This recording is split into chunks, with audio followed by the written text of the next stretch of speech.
Schmaltralala. Mein Ding Ding Dong.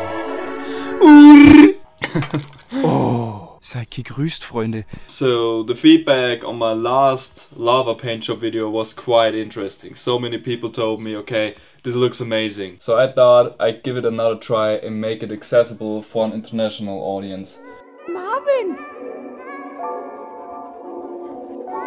Boom!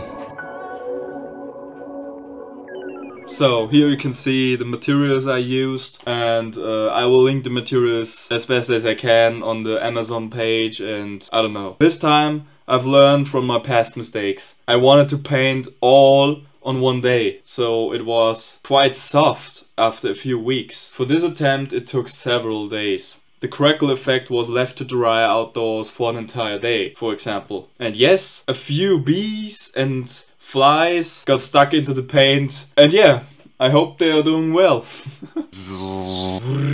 Depending on what object you want to paint, always make sure to sand and clean it before you're starting.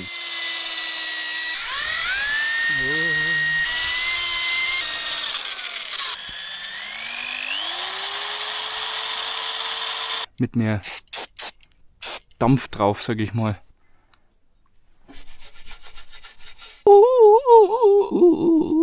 And you can use any primer you like. In my case, I applied an old 3-in-1 paint with a brush.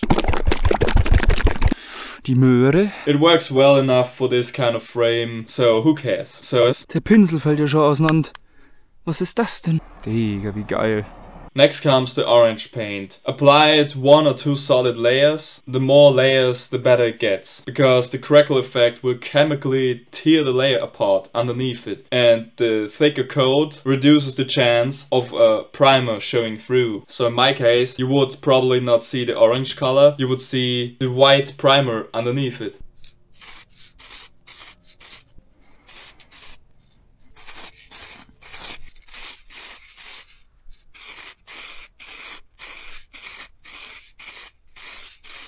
Ist zumindest schon mal grifffest. Na? Wenn ihr fertig seid, dann immer umdrehen und so lange pusten, bis nichts mehr kommt.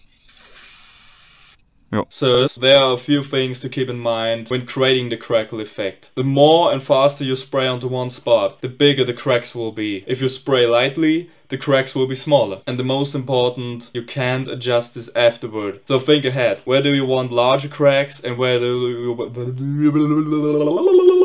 you want smaller ones? So be careful not to spray over an already cracked area again. So this will cover the cracks. And to be honest, I'm quite scared every time I try this crackle effect. Oh,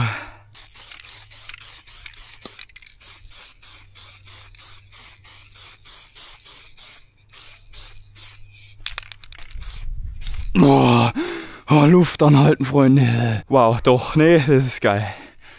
Klar wünscht man sich immer größer und fetter, aber ich belasse es dabei. Once everything is done, you can apply a clear coat of your choice. I would recommend a 2K clear coat, but however, I skipped this step for my project since the frame will maybe break, and yeah. And that's it. The secret lies entirely in the crackle effect, which makes the underlying paint layers visible again. So, have fun experimenting on your own and creating your own projects. So. Fehler in der Geometrie. Naja. Du bist fast am Rüberfliegen. Also, ich kann nicht mehr, Digga. Wie schaut denn das aus? Mann, jetzt mal ernsthaft, schaut euch das doch mal an. Das sieht doch komplett schief aus in jeder Himmelsrichtung. Hä? Zwischensetup. Ich glaube, so kann man ins Rennen gehen.